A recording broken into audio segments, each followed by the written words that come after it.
clinic. Where is this village for soldiers and the police? Where is the homestead? What are the boundaries? And because once we do that, we're not going to talk from pictures. We'll be able to talk to reality. If we say, as I listened to the media briefing by the ministers, the infrastructure there is dead. Before there was this upgrade, there was no infrastructure there. You could hardly reach that place. It was so difficult. We can be able to say, from here to there, there was no third strip. Now it is third. Who uses that third strip? Is it only people who are going to that homestead who have access to that road now? Because once we do that, we're taking the process forward step by step. So that offer still stands. Because in that way, we'll not only be taking journalists, we'll also be educating ourselves.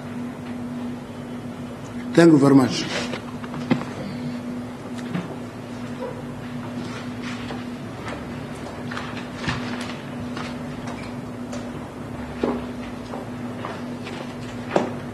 SABC, any other one?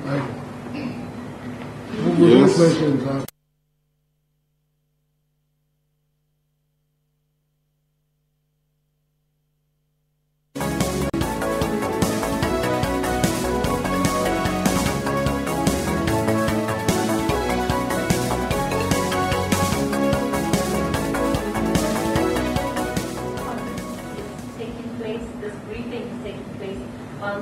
Also meeting. They, in the week, have accused the ANC of betraying the working class through the policies. One of the calls being made for President Jacob Zuma to step down, largely because of the disgruntlement over the Nkandla issue. We'll give them the report now. They are talking, but they don't have the report. Firstly, I'd like to get your reaction to that. We'll give them the report. No bother. Continue, ma'am. Of course, there's also all of this talk about a split from Cosatu by Musa. Are you at all concerned about what might come out of that Congress that they're holding this week? Have you been talking to the leadership of Musa? What is your engagement with them at this stage? Madam? Back to my first question that I asked you, I know you said that you should put it to the state question, but by the state's own admission, the upgrades at Nkandla flouted the Constitution. Then later on in the report, Minister Tula says, I am responsible for this upgrade. Meaning, and the way I look at it, he admitted that he was responsible for an upgrade that flouted the Constitution. As the ANC, and yourself and the leadership who have been at the forefront of writing the same Constitution and making it the supreme law of the land, are you not concerned then that the debate is now shifting to, was it a swimming pool, was it a fire pool, was it a car, was it a... And not the fact that no one has been responsible, and the minister who is responsible is not being affected by this. He says he's responsible, but why is he not bearing the blame? Good. Baba.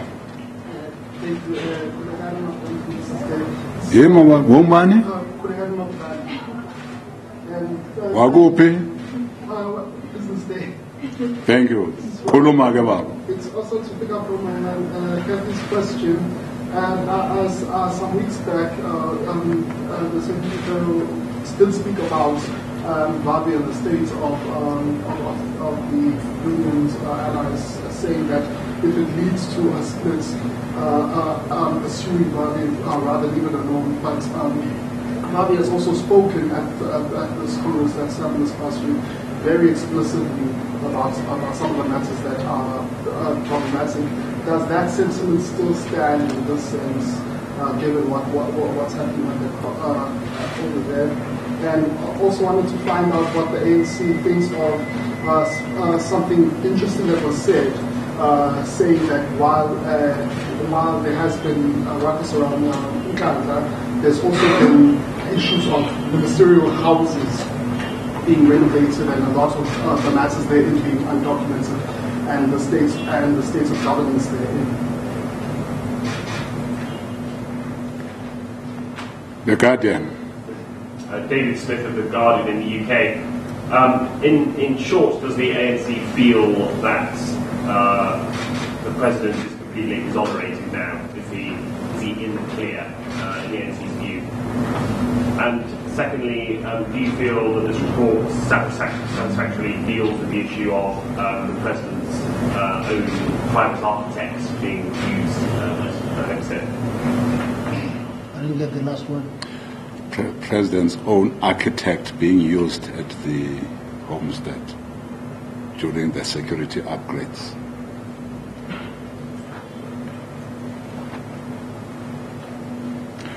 Okay. On the last one, were you asking whether the report as presented deals with the architect? Has it tackled that question? Does it tackle? Were you there? Yes. Did you ask the question? Somebody else. Oh, thank you.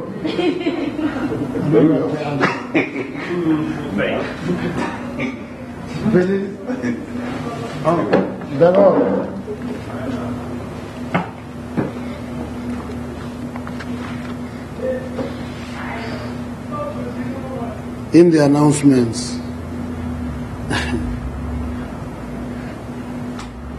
before you arrived, there was nobody who was disrupting.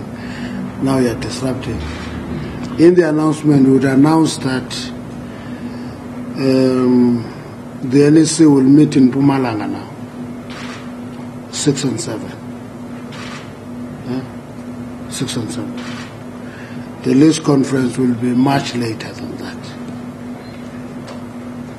Now I'm answering a question that I didn't answer first time. On the NUMSA assertion that the ANC has betrayed the working class,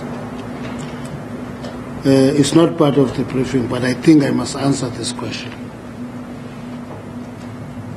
The first thing that I think we should do more, double our efforts, is to help leadership of working class formations understand the definition of the working class.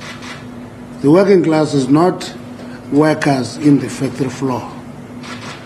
It is not workers organized into unions. It is not limited to workers organized into COSATU unions.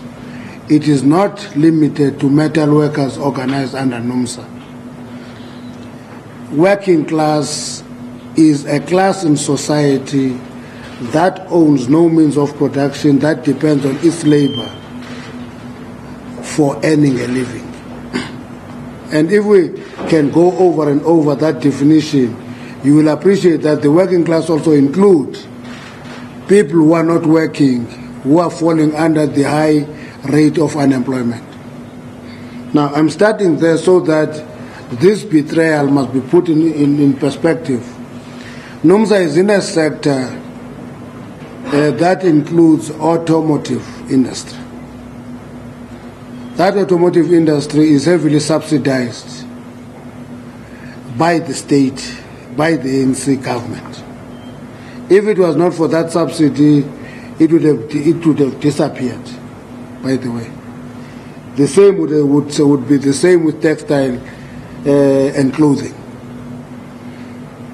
Now, is the ANC doing that because it wants to inflate profits to the owners, or does it want to sustain an industry that employs a number of workers? The latter is true.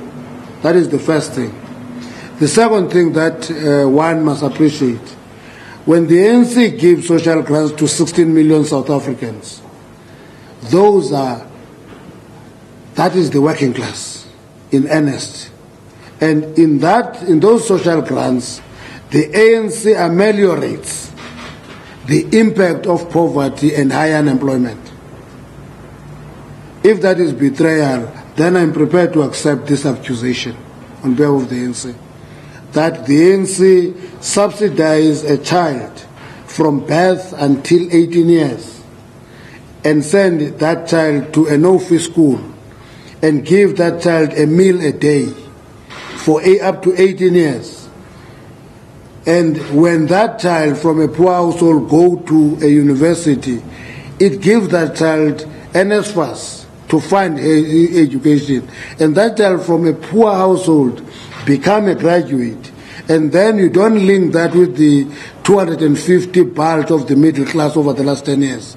Then you don't understand what the middle class is. So I will forgive NUMSA for misunderstanding and not appreciating what the working class is. So I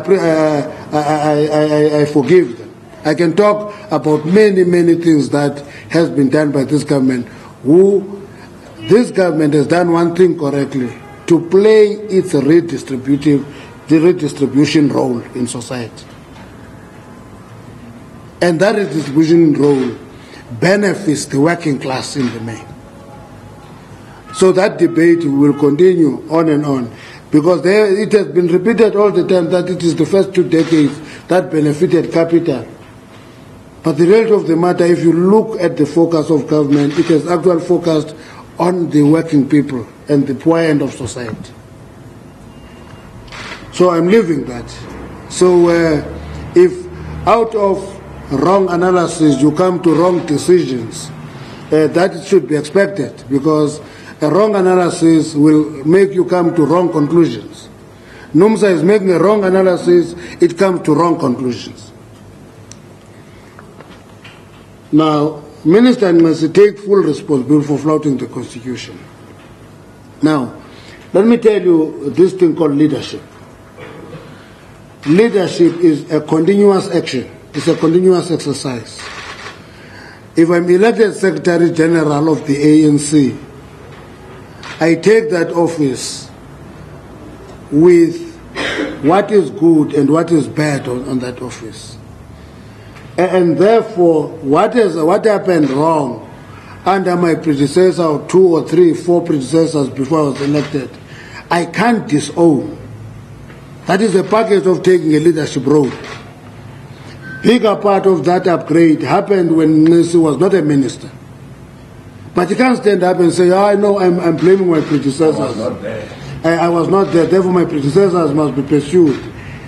First of all, he takes responsibility for what happened in a department that is a minister of now. It's the right thing to do. Now, if you say, because the judgment must go to the first up to the 4th generation, he must be judged because his predecessors flouted the Constitution, therefore he's here now, he must take the flag and take the fall. If that is the argument, then it's an argument that we can engage with. But taking responsibility is the right thing to do for a minister. While we spoke in the Congress, I don't know what is the big deal. While we did speak there, so what? Yeah? So what? So what? Yeah. Whether my views remain, I always talk to the principal.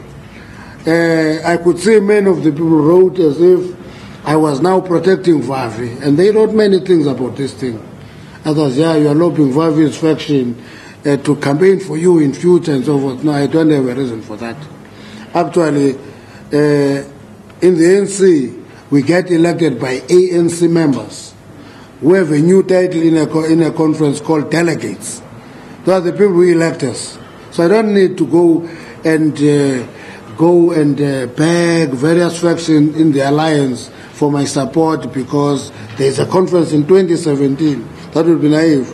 But the principle of unity, of COSATU, and I've said that all the time, it was not new, COSATU must be unified.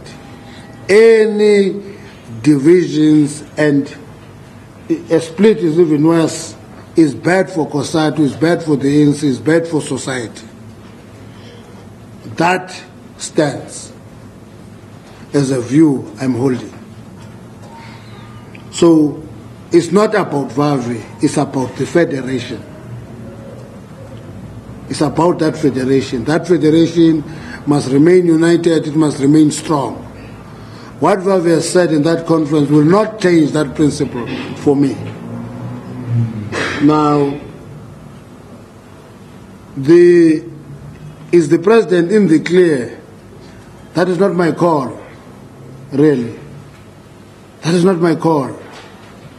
There is investigation commissioned, 2 state institutions undertake the investigation.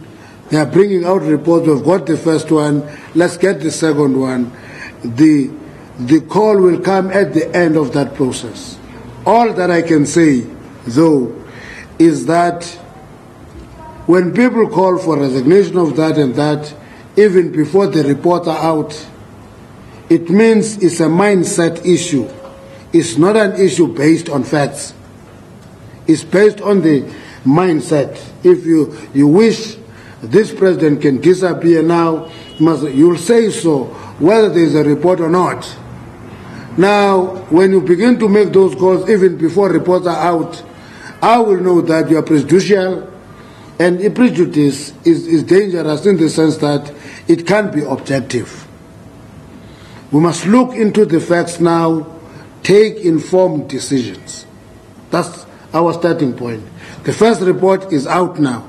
Let's wait for the public protector's report, because the analysis can't be complete until we get the public protector's report. Then we can make a determination.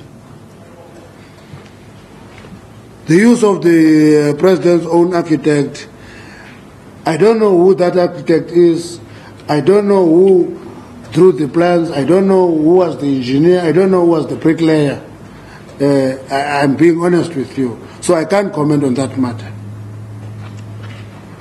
If that architect was competent, to me there would be nothing wrong with an architect if he's competent. He's competent. But that skill must be acquired appropriately.